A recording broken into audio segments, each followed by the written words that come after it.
el adversario que íbamos a enfrentar, su volumen de puntos y su número de posesiones venían a través del ataque rápido, empezábamos a preguntarnos qué jugador era el que más anotaba en esa situación, cómo lo hacía, cómo lograban subir el balón y demás detalles, ¿no? Todo eso era cuando no teníamos la herramienta. Una vez que teníamos toda esa información, se la pasábamos a Silvio. Silvio ya había visto la globalidad, ya había visto el todo, y empezaba a cotejar si esa cuestión visual y amplia y general que él había tenido coincidía con esa lectura un poco más específica, ¿no? Por lo general, había plena coincidencia, y cuando en función de eso se evaluaba o se delineaba las cuestiones estratégicas, que eso ya era más una potestad del entrenador, ¿no? Pero se le presentaba la información con los 3 puntos más importantes del adversario y una pequeña tendencia de lo que nosotros como cuerpo técnico suponíamos que podíamos hacer en esa situación. Sergio, con esa información, que era la misma que le terminábamos presentando a los jugadores, pequeños videos, pequeñas síntesis, ¿no? Él decidía de qué manera se iba a comportar el equipo defensivamente. Si había alguna duda, ahí entrábamos un poquito más a afinar números, ¿no? Si teníamos dudas si el tercer punto de un equipo era el off-screen o el corte, ahí íbamos a ser mucho más meticulosos con el análisis, ¿no? De cuantificar posesiones, de darle un valor, de ver el impacto del tiro de 3 puntos, la valoración de pérdidas, para poder tomar una mejor decisión a la hora de elaborar la estrategia. Cuando pudimos contar que eso fue en el inicio de los Panamericanos con Synergy, ahondamos mucho más y profundizamos mucho más el análisis en otras cuestiones, como por ejemplo, saber en el uso de pick and roll cuántos puntos venían producidos por pase fuera, cuántos puntos venían producidos cuando la pelota tocaba el poste bajo y salía. O sea, ampliamos mucho más la especificidad del análisis, ¿no? Bien, Gabriel. Esto trasladado obviamente te ha tocado trabajar en otros cuerpos técnicos, hoy en Peñarol de Mar del Plata. Cuando el staff es más chico, ¿cómo se divide la tarea y quién se encarga de llevar la información y las estadísticas avanzadas? Bueno, voy a contar mi última experiencia en Peñarol. Cuando yo llegué, tuve la suerte de que me pusieron a disposición 3 entrenadores. Siempre tengo un espíritu de sumar gente, porque mi profesión, yo fui uno de ellos, ¿no? Yo comencé de la mano de el primero que me hizo ver que en esto había que estar preparados, fue Miguel Volcan, en el año 90, en mi club, Atlético San Jorge. Había un entrenador, él era el manager en ese momento del equipo, el entrenador lo había traído Miguel, que era Pablo Colunga. Me permitieron, ¿no?, sumarme, y así comenzó mi carrera como entrenador. Entonces, cuando llego a un club, intento sumar gente de aquellos que quieran colaborar. Me encantaría poner las mejores condiciones en sueldo, y muchas veces los clubes, la realidad es que el presupuesto es muy acotado, pero ahí hay una oportunidad, ¿no?, para empezar a acercarse. Teníamos 3 entrenadores, entonces de los 3 entrenadores, en función del perfil, de lo que mejor y por elección le cae a cada uno, han tomado una partecita. Uno de mis asistentes, Santiago Belsa, se encargaba mucho más de esta cuestión de los números. Lautaro Hernández le gustaba mucho más, digamos, observar el todo y dedicarse más al análisis de nuestro propio equipo. Y había un tercer asistente, que era Tomás Sirochiski, que llevaba todas las estadísticas y colaboraba tanto con Santiago como con Lautaro en lo que nos faltaba llegar y completar, ¿no? Por una cuestión de tiempo. Entonces, Santiago se encargaba del equipo adversario y de las estadísticas. Lautaro de nuestro equipo con sus respectivas estadísticas y tratar de encajar puntos fuertes y débiles para el siguiente partido. Y Tomás era un poco el soporte y llevaba las estadísticas de cada entrenamiento, ¿no? Donde nosotros buscábamos en esos bloques de entrenamiento cuantificar lo que iba sucediendo para tener una información más real de lo que nos estaba pasando en el entrenamiento y cuánto podíamos de eso trasladar a la competencia y viceversa, ¿no? Bien. Pero digo, Gabriel, lo dejo más a una cuestión de elección y de decir, bueno, yo me llevo mejor con los números, perfecto. Si tuviera un cuerpo técnico mucho más chico, como me pasó quizás en otros clubes, mi participación sería mucho mayor y trataríamos de dividirnos con el único asistente, hacer más cosas. Pero me parece que es muy necesario tener claro el número, y del número a la acción, y de la acción al número, que sea un todo, para tener más precisión a la hora de elegir estrategias o de planificar entrenamientos. bien, vamos a ir insertando ya a algunas preguntas. Vamos a meternos ya en el tema específico de estadísticas avanzadas y de scouting. Creo que Joel Pose tenía alguna para bueno, romper un poquito el hielo y comenzar con esta charla interactiva. Gaby, ¿qué diferencia hay entre la estadística común que vemos en una página web después de un partido con el tema de las estadísticas avanzadas? Bueno, que no siempre lo que aparece en la estadística normal refleja lo que sucede en el juego. ¿Por qué? Porque podemos decir, o sea, vayamos a frases bastante hechas. Determinado equipo es muy bueno defensivamente porque está recibiendo 65 puntos por partido, por ejemplo, ¿no? Entonces uno dice, bueno, qué bien defendiste. Y eso es relativo, porque tiene que ver con la cantidad de posesiones que hubo en ese juego. Si el ritmo de juego es un ritmo alto, de posesiones cortas, de mucha situación de ataque rápido, es probable que vos recibas mucho más puntos de 65, pero quizás cuando haces una evaluación de cuántas posesiones hubo y dividís la cantidad de puntos por posesión, te va a dar el número tanto que va a describir tu ataque como tu defensa de una forma mucho más certera, digamos, ¿no? De la forma que tiene que ser.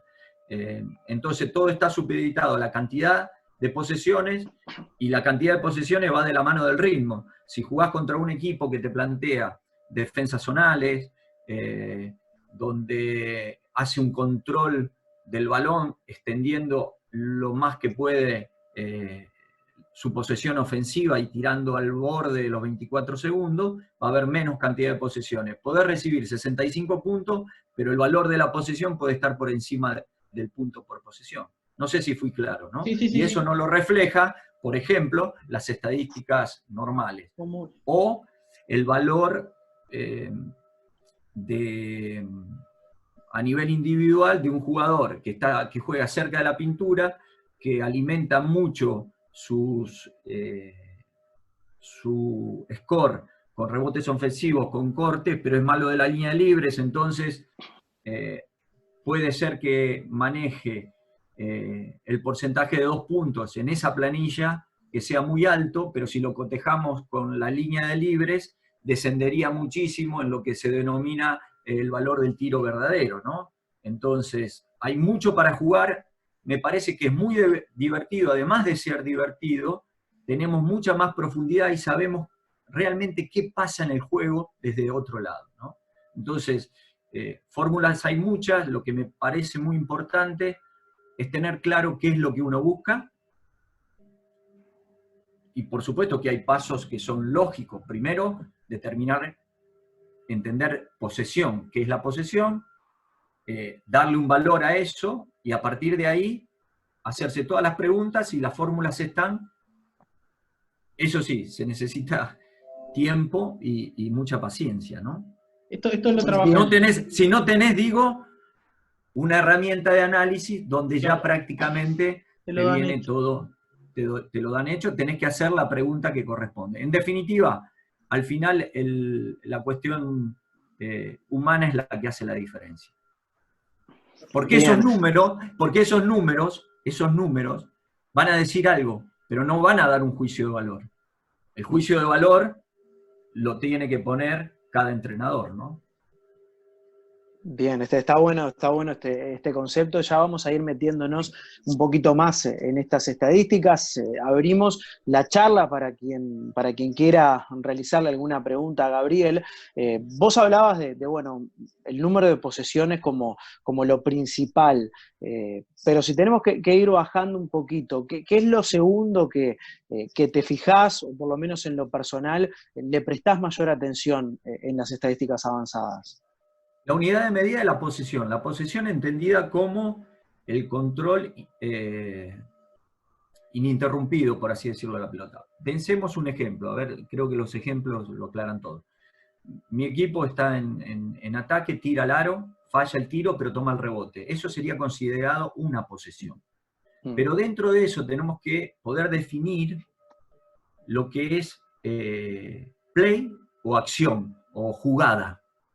Porque sería una posesión, pero dos jugadas. Porque tiraste, fallaste, tomaste el rebote, y ahí puede pasar que anotes o que pierdas la pelota, ¿no? Entonces serían dos acciones dentro de la misma posesión. Y para buscar ese valor de puntos por posesión, ahí cambiaría un poquito la fórmula. Posesiones sería la cantidad de tiros libres por 0,44, más los tiros de campo intentados, más pérdidas, menos rebotes ofensivos. Si queremos ver las acciones, no restaríamos los rebotes ofensivos. Y ahí tendríamos el número de play, que si dividimos eso por la cantidad de puntos, nos va a dar un número más exacto de nuestra eficiencia en las acciones ofensivas. No sé si fui claro. Eso es lo segundo Sí. que me fijo. Para terminar, y en función de eso voy a describir qué tan eficiente lo hice en ataque, y siguiendo ese mismo principio, qué tan eficiente lo hice en defensa, digamos, la dualidad, ¿no? Lo segundo que me fijaría es el impacto del tiro de 3 puntos, el EFG. Lo tercero, la cantidad o el porcentaje de rebotes ofensivos, que también esa es una buena diferencia entre ver la planilla normal con las estadísticas avanzadas. Uno dice, bueno, tomé determinada cantidad de rebotes ofensivos, y uno dice, bueno, 12 rebotes estuvieron bien. Pero hay una lectura más profunda, es decir, ¿qué porcentaje de los rebotes disponible? Porque si tuviste un ataque muy malo y hubo demasiada cantidad de tiros que no metiste, quizás tomar 12 sobre esa cantidad es muy poco, ¿no? Claro. Lo mismo, el mismo criterio con las pérdidas de balón. ¿Qué porcentaje de pérdidas sobre la cantidad de posesiones? Ahora sí, posesiones. Nosotros finalizamos un juego. Entonces, a partir de ahí, uno puede ir jerarquizando. Un ejemplo, si estás con un equipo parecido en el porcentaje de tiros de campo, que básicamente es la premisa número 1 para ganar un juego, ¿no? Generalmente, si tenés mayor porcentaje de campo, aumentás mucho la probabilidad de ganar. Si eso está parejo y estás atrás en el tanteador, bueno, ¿cuál sería la otra variable? Quizás las pérdidas de balón, quizás el otro equipo fue mucho a la línea de tiro libre, que es el cuarto punto, ¿no? Me concentro también en qué porcentaje de tiros libres toma el adversario sobre la cantidad de tiros de campo, ¿no? Esos 4 puntos, que son los que uno de los autores hace mucho hincapié, es lo que más atención pongo. Y también vale decir que hay distintos autores, distintas fórmulas. Me parece que uno, a través de la investigación, tiene que tomar una decisión de decir, bueno, para determinada situación elijo esta fórmula y mantenerla en el tiempo. Para así, con esa fórmula y con el tiempo y el volumen, es esperable que las pequeñas diferencias se equilibren con el volumen de acción, ¿no? Bien, Gabriel, Nico Arrey nos pregunta por el chat, ¿cuánto debería ser un promedio de puntos por posesión aceptable? ¿Dónde lo ves vos un buen promedio de puntos por posesión? Pensemos que si hablamos de ataque, el máximo es 3, digamos, ¿no? O sea, un triple, sin contar ninguna situación, claro, el valor, ¿no? Y lo peor es 0. Sobre todo los que hacen hincapié en este tipo de situaciones, lo ideal sería estar el 1, llegar al 1 por posesión es una buena medida, como un valor de referencia. Si vos por ataque, ya lo decía un gran entrenador, por eso retomo un poquito el inicio de la charla, ¿no? Cuando uno habla, interactúa, lo que hay que buscar son cosas esenciales. Y los conductores que perduren en el tiempo. Entonces nos salimos de la moda y nos mantenemos en lo que realmente es importante. Dean Smith decía ya hace muchísimo tiempo que si él tenía que elegir una acción de juego, él decía, me gustaría ir muchas veces a la línea de libres. Porque si yo voy muchas veces a la línea de libres, por más mal que tire, en ese momento, tengo la probabilidad de, pensemos, 50% de efectividad en libre, que es malo, ya estás puntuando 1 punto por posesión. Entonces, el 1 me parece lograr 1 punto por posesión o más en el ataque me parece muy bueno, y en contrapartida, todo lo que sea por debajo del punto por posesión en defensa, como valor de referencia. Después, como siempre, hay que situarse en la realidad y en el promedio de la competencia que te toca jugar, ¿no? Y ya eso es un poquito más complejo y lleva más tiempo. Pero saber en la competencia que estás jugando cuánto es el promedio de puntos por posesión de un equipo. Y cuál es el peor, y ahí sabés cómo vas a estar, qué dice ese valor de tu equipo, ¿no? Bien. Los porcentajes, perdón, Santi. Dale. Gabriel, vos hablabas de los porcentajes también de rebotes ofensivos, defensivos y de pérdida. El mismo parámetro lo tomás si el porcentaje es bueno o malo mirando y comparando con el resto de los equipos, o tenés más o menos, si llega al 20% es malo. Primero habría que saber el promedio de la liga, de la competencia donde vos jugás. Por ejemplo, en las ligas de mayor nivel es esperable que lo que haga la diferencia es la eficiencia. Que cada vez que tiren, sobre 5 lanzamientos, encesten 3. Entonces va a haber 2 rebotes disponibles, ¿no?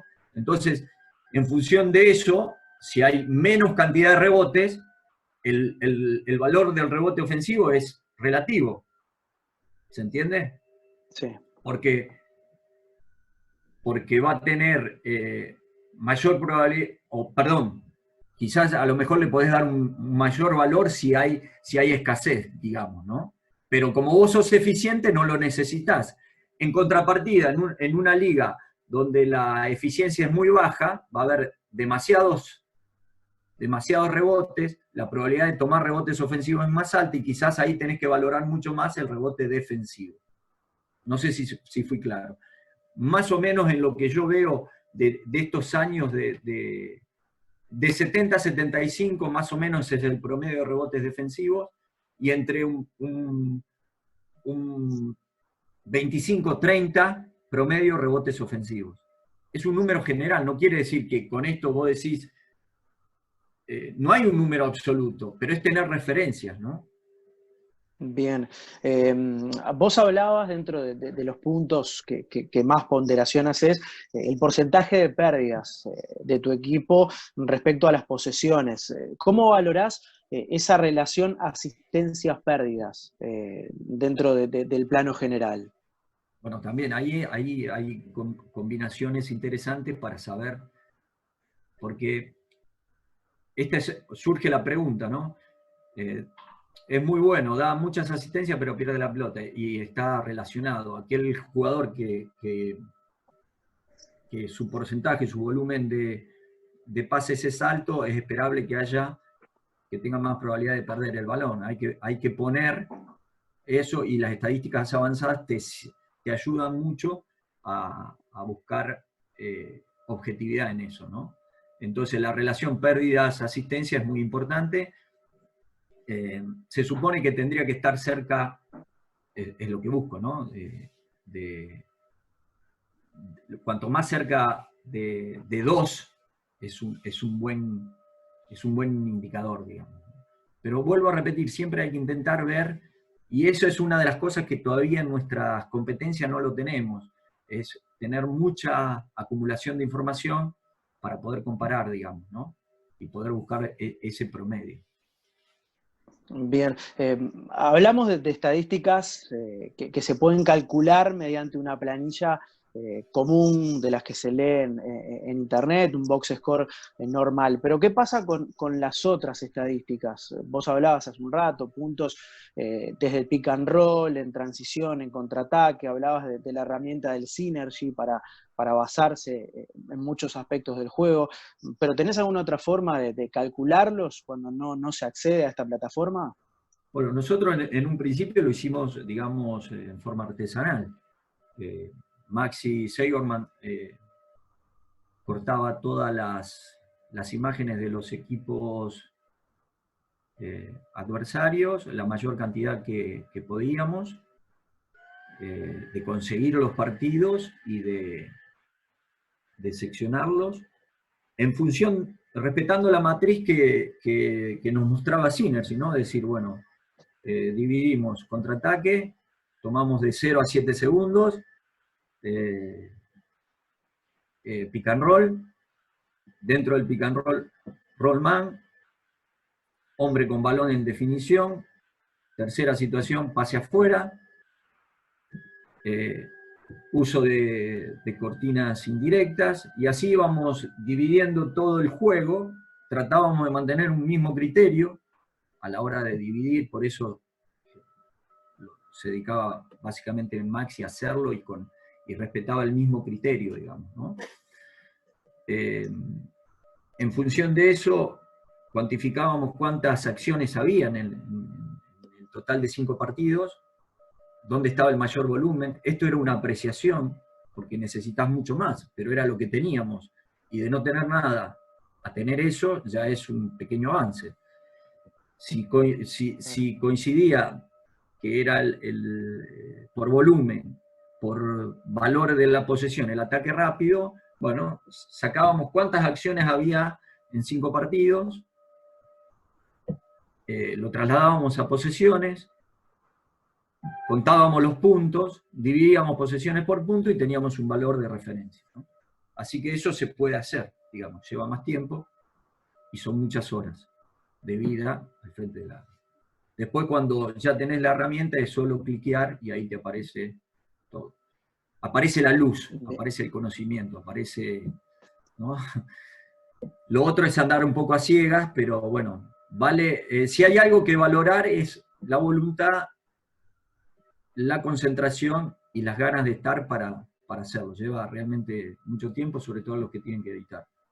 Bien, vos hablabas de los números como un medio de información muy importante, objetivos, pero que eso necesitaba bajarse a tierra y trasladarlo, por ejemplo, un video para presentar el scouting del equipo rival bueno, o al propio equipo la estrategia a seguir en el siguiente juego. ¿Cómo es esa transición de la lectura de los números, del análisis y el pasarlo a un video? Bueno, primero me parece que tiene que haber un cambio cultural, que nosotros un poco nos resistimos, porque pensamos que los números son algo frío, aislado, y que es verdad, pero yo empiezo a entenderlo como algo que pertenece al todo.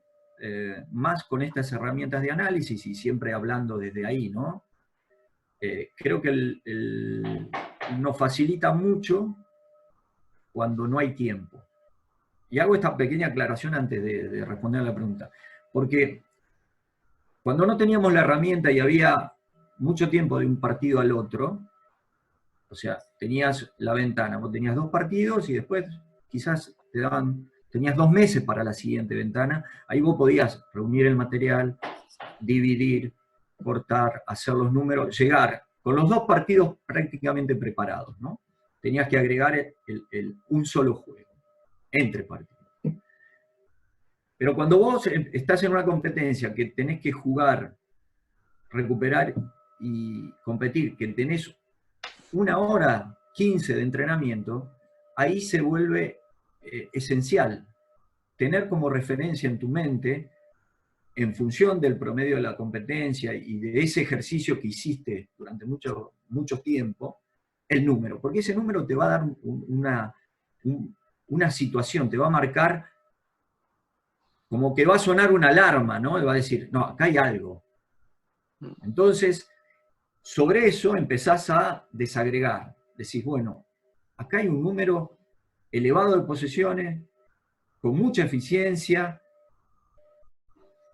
Puede ser una de estas, el punto más fuerte de este equipo. Bueno, ¿quién lo juega? Entonces, empezás a indagar y a partir de ahí ya no vas a sacar algo que tiene menor relevancia. Vas a poner eso. Entonces ahí entra el ojo del que está viendo todo, en este caso Silvio. Silvio estaba mirando todo y decía, bueno, coincide, este equipo es pick and roll. ¿Quién? Este jugador lo vi jugar. ¿Qué dicen esos números? ¿Qué dicen esas imágenes? Coincide, bien. ¿Qué acción? Esta. Entonces reducís muchísimo el margen de error y ponés mucho más enfoque. Ya no le vas a pasar videos interminables, muy puntual. Este jugador en esta acción, ¿cómo define de esta manera? En probabilidad, que no quiere decir que no suceda otra cosa, pero empezás a manejar probabilidad de que eso pueda, en un alto porcentaje, pueda manifestarse en el juego. Entonces, en esa hora 15 de entrenamiento, ya no vas a entrenar 10 cosas, es muy puntual, ¿no es cierto? Entonces ayuda a que se tomen mejores decisiones y a optimizar el tiempo. Eso se puede hacer con la herramienta o si no, aislarlo, dividirlo y lleva mucho más tiempo y mucha más gente, ¿no? Mucho más personal. Bien, metiéndonos ya, Gabriel, en el scouting, vos seguís una estructura, tenés un formato que utilizás para cada uno de los partidos. ¿Cómo manejás ese tema para que lo reciba el jugador o para que el cuerpo técnico también lo esté planificando? Ahora voy a hablar como si yo dirigiría un equipo, ¿no? Me Bien. estás preguntando, ¿sí? Porque en la selección yo un poco estaba como para ponerle un número a cada acción, digamos, ¿no? Traducir todo eso en imágenes, decir, bueno, este jugador, si vamos al individual, juega tantas situaciones, este es su valor, alta incidencia en el tiro de 3 puntos, tira después de dribbling, etcétera, etcétera. Bien. Como entrenador, mantengo un cierto criterio de mirar cuáles son las acciones que más predominan, que más emergen de un equipo a la hora de competir. Entonces, digamos, ¿cuáles son los 3 puntos más importantes en volumen? Fernando Martínez, un chico que trabaja muy bien con esto, muy bien, me decía el otro día una frase que intento yo. El volumen te define. O sea, el volumen, lo que pasa muchas veces, es lo que vos vas a manifestar en el juego. Después hay que hacer una cuestión de eficiencia. Si con eso lográs, si tenés volumen y sos eficiente, indudablemente esa es una clave a tener en cuenta. Entonces veo los 3 puntos más importantes, si hablo de cómo quiero defender al adversario. Voy más al detalle de quién lo hace con mayor frecuencia y con mayor eficiencia, y me concentro en esos 3 puntos. Tenemos muy pocos entrenamientos, entonces jerarquizamos en cómo vamos a distribuir esas acciones en los 3 entrenamientos que tengamos, un ejemplo. Y a la hora de, pensemos que en función del momento de la semana, un equipo juega muy bien pick and roll, corre muy bien ataque rápido y sale bien de cortinas y tira, y con eficiencia, lanza y encesta, ¿no? Tengo 3 entrenamientos. El primer día quizás, por una cuestión de compatibilizar, no trabajaría la transición defensiva, pero sí introduciría una carga a medio campo de cómo defender el pick and roll, por ejemplo. El segundo día de entrenamiento, que estaría más alejado del partido anterior, y en función de lo que maneje unificado con el preparador físico, trabajaríamos algo que tenga que ver con nuestro ataque rápido, pero fundamentalmente el balance defensivo. Y en el último día jerarquizaría la defensa de los bloqueos directos, que es ya de cara al partido en un bloque de 10 minutos. Entonces, de esa manera, al ir al entrenamiento, le mostraría un pequeño video de 3 imágenes del todo, de cómo juega pick and roll ese equipo, en función de ese análisis que hicimos, no tienen que ser más de 3 acciones, vivenciaríamos el juego en el entrenamiento, así con el contraataque, viendo de qué manera, si es que suben la pelota en dribbling, si sueltan el balón en un segundo pase, si entran los trailers como primero, 3 imágenes, y lo mismo con situación de off-screen. Llegaríamos al video del partido en la mañana anterior, yo lo paso en la mañana anterior, no, eso es ya con una idea muy, muy clara de lo que es el adversario. Muy poca explicación, imagen, vivenciarlo y listo a competir. Trabajamos con Peñarol en este último año y en algunos equipos anteriores, aprovechando bastante a los jugadores de Liga de Desarrollo, involucrándonos sobre todo en esos, cuando ya estás dentro de la competencia, armando 3 quintetos, para que en función de lo que queríamos mostrar, si queremos defender, los jugadores de Liga de Desarrollo atacan siempre, y armamos 2 equipos para defender a medio campo. Entonces sumamos muchas posesiones, pero nos permite entrenar recuperando, ¿no? Si queremos privilegiar nuestro ataque, pondríamos a un equipo de desarrollo defendiendo siempre en un aro, y a un equipo de mayores atacando a Liga de Desarrollo y atacando al otro equipo de mayores. Nuevamente, el desgaste no sería alto en nivel físico, mucho de la cuestión de lectura, y nos permitiría recuperar en ese momento y llegar de la mejor manera al siguiente partido. Y estaríamos haciendo un todo que tendría que ver con el scouting, estadísticas y entrenamiento. No sé si fui muy claro en el... Bien, sí, clarísimo. ¿Cuánto es la duración del scouting? Y si lo realizás de forma individual, separado de lo colectivo o todo junto. Como te dije, es a lo largo de la semana, en función de la cantidad de días que tengo, por entrenamiento, una situación, son 3, ¿no? Busco 3 puntos, digamos, básicamente. los videos son muy cortos, muy breves, de 3 a 5 minutos como máximo, ¿no? No creo todavía manejar el caudal de información justo. Creo que a veces entro en un pequeño exceso, pero intentar lo más sintético posible, que entre el video y la charla no pasen los 20 minutos. A nivel individual, sucede que hay que hacer una diferenciación. Cuando estás en selección, quizás es mucho más la carga cognitiva de conocer, porque no estás habituado a jugar tantas veces con determinado adversario. En nuestra competencia local ya prácticamente todos nos conocemos. De todas maneras, siempre hay un informe individual que llega a los teléfonos de cada jugador con 3 puntos esenciales de cada jugador. Entonces habría una cobertura individual muy sintética, que esa no la vemos, el día del video no se ve. Sí se recuerda en cada acción, ¿no? De entrenamiento, una colectiva que tiene que ver con lo que ya vivenciamos toda la semana, y un pequeño resumen a nivel estadístico, digamos, poniéndole un valor a esas acciones que después vamos a ver en el video. Bien. ¿Estás afín del auto scout? ¿Qué pensás al respecto? ¿Cómo sería? A ver, quizás no entendí bien que... Bien, aquí es una pregunta de Joel, capaz que te lo puedo explicar mejor.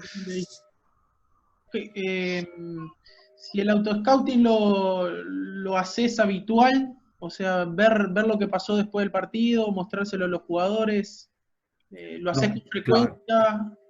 Claro, siempre, en función del tiempo que nos da la competencia, pero tenemos una cuestión, una estructura básica, que es, a posterior del juego, qué nos dejó ese juego, puntos fuertes y débiles, y en función del partido que vamos a jugar, ¿no? Pero generalmente digo siempre que haya un tiempo prudencial, ¿no? Le dedicamos un porcentaje a ver qué hicimos bien y qué hicimos mal, saber por qué ganamos o saber por qué perdimos, ¿no? Qué tenemos que mantener y qué tenemos que modificar. Lo que sucede, me ha pasado que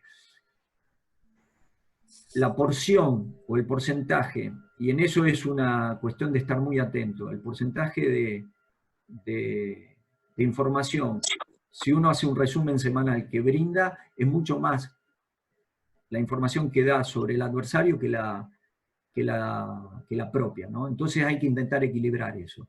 En un principio me interesa mucho más, sobre todo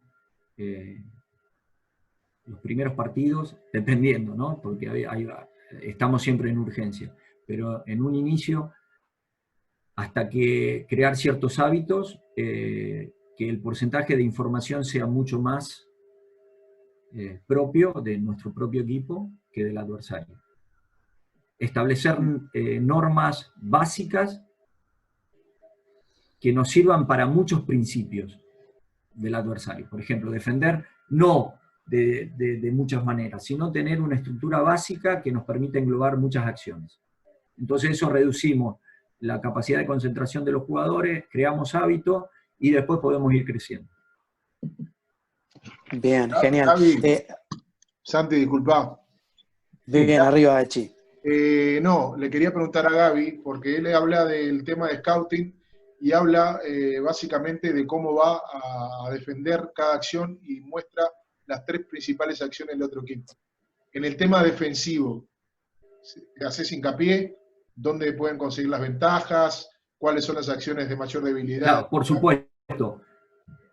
Y esto, no sé si lo he logrado equilibrar, pero en el final de ese video generalmente hay 1 o 2 puntos que consideramos que son débiles y que tienen que ver con nuestra fortaleza para inducir de cómo atacar.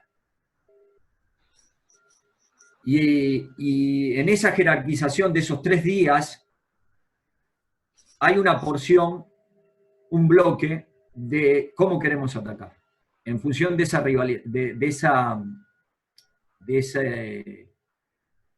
eso que mostró débil el adversario. Generalmente hacemos la dualidad. Pensemos que uno de los puntos fuertes, como decía, era el uso de pick and roll. Bien, primer bloque vamos a defender de determinada manera y va a haber un equipo que va, generalmente intento en esos entrenamientos que sean los jugadores de Liga de Desarrollo, que ataquen. Previamente educados en lo que queremos que reproduzcan en ese 5 contra 5. Es decir, bueno, este es un equipo que realmente busca sacar la pelota afuera y buscar una segunda penetración. Bueno, queremos que manifiesten mucho eso. Sabemos que hay una diferencia notable entre un jugador de Liga de Desarrollo y un profesional. Pero como estamos en el medio de la temporada y estamos intentando recuperar para competir, es mucho más significativo que hacer trabajo de 5 versus 0 o otras cosas. ¿Me explico? Y cuando vamos a la parte ofensiva, nuevamente, que ese equipo pueda reproducir cómo defienden, con esas falencias, digamos, van a dar, en el uso de pick and roll, van a jugar muy flotado y van a dar parada y tiro. Bien, queremos que ese jugador manifieste eso. Nosotros vamos a jerarquizar parada y tiro con este jugador, roll cuando esté cortinando determinado pivot, y del lado débil saber que vamos a tener a nuestro jugador cortando. Por ejemplo, ¿no? Tres cosas. Y queremos reproducirlo. En bloques de 10-12 minutos, no más. Generalmente los entrenamientos antes de los partidos, cuando tenemos muy poco tiempo, son tres bloques de 10-12 minutos. Bárbaro. Esto también responde un poquito a la pregunta que trasladaba vía chat Gervasio Heinzen. Un abrazo grande para Gervasio. Pablo Ares te realiza una consulta, Gabriel. ¿El video es para todos o para jugadores en particular? Por ejemplo, situaciones para los bases. No es. Eso, en mi experiencia y en la competencia que estamos, muy difícil. No quiere decir que no sea muy importante. Lo que sucede es que cuando dividimos y pensemos que estamos compitiendo, son prácticamente 3 partidos por semana, incluidos viajes. Entonces, hay que intentar ir por esas cosas que uno entiende, y a través del buen sentido, que son las esenciales. Entonces yo creo en que haya una idea general. Y cuando vamos a lo particular es porque esa cuestión particular es esencial. Consideramos en la jerarquización que esa situación particular va a hacer que la balanza se incline para un lado o para el otro. Después hay un montón de cuestiones como las que pregunta Pablo, que estaría muy bueno porque ayudarías a desarrollar pero es energía que le estás quitando para que la ponga en otro lado, ¿no? Hago mucho hincapié en esta cuestión de fatiga, intensidad mental, ¿no? Bien, perfecto. Hay más preguntas. Por ejemplo, nos preguntan si en esos puntos débiles del rival no tiene potencial o personal, jugadores para dañar esos puntos, si insistís en hacerlo. Y no, ahí no. Y esa es una muy buena pregunta, porque a veces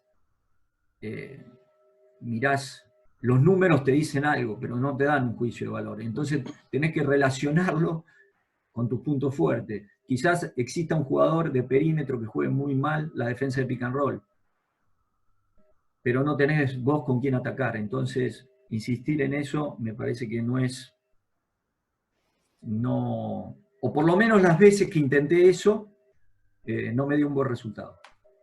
Y después de todo esto que estoy diciendo, hay que terminar cerrando el círculo con una palabra que yo durante mucho tiempo la tenía olvidada, que es la evaluación, ¿no? Evaluar post partido, y eso siempre, por más que no se lo mostremos, nosotros tenemos que saber si esa estrategia que decidimos fue exitosa o no. ¿Y por qué? Tratar de desentramar eso que el juego es tan difícil, ¿no? Es decir, bueno, decidimos tomar tal decisión. ¿Fue eficiente? ¿Qué porcentaje del tiempo? ¿Cuántas posesiones? Y tener una cuestión bastante clara como para saber el camino a seguir. Porque si no, todo queda supeditado a ganar o perder. Y a veces nos perdemos el construir, ¿no? Bien, bien. Esta pregunta te la trasladaba Javier Isis. Bueno, también Joel tiene alguna otra pregunta, a ver si se la podemos trasladar a Gabriel. Quienes quieran participar lo pueden hacer. Dale, Joel. Esto que decías recién, Gabriel, ¿lo dejan por escrito? ¿Hacen un informe post partido? ¿Cómo lo estructuran? ¿Esta evaluación? Sí. Hablo en primera persona. Cada vez que, por eso necesito, como entrenador, mucha información, digamos, de esos 3 puntos. Bien, ¿cuántas acciones jugaron? ¿Cuál fue el valor? ¿Cuál fue la incidencia del tiro de 3 puntos? En el promedio de ese equipo contra todos los otros adversarios. Después que jugaron con nosotros, ¿qué números dio? Y el tercero, que es el más difícil, si tenés herramientas de análisis es más fácil, pero si no lo tuviera, es cuál es el promedio de la liga. Eso es muy importante. Entonces, cuando termina el partido, yo quiero saber si en esos puntos cómo estuvo mi equipo. Y durante el partido vamos llevando ciertos registros que nos dan una idea de lo que está sucediendo. Y por cuartos, cuando termina el partido, hace varias temporadas que cuando termina el juego, intento sacar los 4 factores estadísticos, de rebotes, puntos por posesión, etc., todo lo que hablamos antes, por cuarto. ¿Para qué? Para saber cuál fue el momento de quiebre, quizás, y por dónde vino. Entonces, ahí hacemos una lectura un poco más específica. ¿Y cuál fue el valor de nuestra posesión en defensa y en ataque? Cuarto por cuarto. Porque si uno ve, hay una curva de rendimiento, ¿no? Y eso depende de cada equipo y de cómo está constituido. Me pasó con algunos equipos que teníamos problemas en el primer cuarto. El primer cuarto condenaba el resto del juego. Con otros equipos me pasó que era el tercer cuarto, ¿no? Y de ese tercer cuarto los primeros 5 minutos. Entonces empezás a tener una noción más clara de dónde tenés que ajustar. O cuál es tu punto fuerte, ¿no? Había equipos que lo hacían de forma irregular los primeros 3 cuartos y jugaban un gran cuarto. Entonces, cuando tenés toda esa información, decís, bueno, coincide el cuarto de determinado equipo que es muy bueno con nuestra curva descendente de rendimiento. ¿Para qué sirve? Para intentar poder manejar alguna variable. Que después lo esencial y el punto de partida y lo más importante de todo es el jugador. Bien, excelente, Gabriel.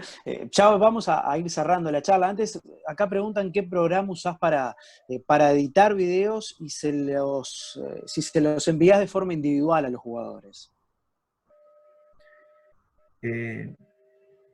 Cuando tenés Synergy tenés todo hecho. Tenés que buscar los clips y los envías. Si no está eso, yo hace bastante tiempo, bastantes temporadas que no tengo ningún editor. Lo que buscaría es, más que algo de cortar y de edición, pequeños programas, aunque sea, que me permitan hacer análisis de juego, o sea, que me permitan hacer una base de datos, aunque sea 3 partidos, ¿no? Y poder dividir las acciones y conservarlas a 3 partidos. Me viene a la memoria el último que usé, que fue el Longomatch. Me parece que es bastante simple.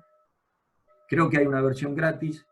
Te permite hacer una acumulación de 3 partidos, te permite poner pestañas y dividir situaciones. Entonces eso, optaría por esa opción si no tuviera otra. Bien, notable, Gabriel. No sé si te quedó algo más por decir, ha sido muy rica la charla, muy claro en las respuestas sobre este tema tan interesante en el básquetbol moderno, sino simplemente agradecerte y despedirte por este conocimiento que nos has compartido a todos nosotros. Como reflexión final, yo creo que si hay algo que valorar es la voluntad y las ganas que ponemos. Esto de las estadísticas avanzadas es nada, es muy poquito. Es un mundo grandísimo y se necesita pensar que hay departamentos de 10, 12 personas que se dedican a generar todas estas cosas, ¿no?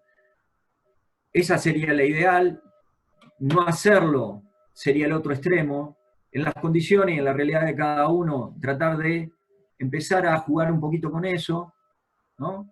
Y empezar a tener un pensamiento un poquito más estratégico, de darle un valor a cada acción, y quizás de esa manera podamos empezar a entender a nuestros equipos desde otro lado. Bien, notable, Gabriel. Muchísimas gracias. Un abrazo grande y bueno, un gusto haber compartido contigo. Muchas gracias a ustedes. Bueno, esta charla, así como las que ya han pasado en esta semana, quedarán subidas al Instagram de College Sport, también al YouTube de ANEU, quienes organizan estas charlas.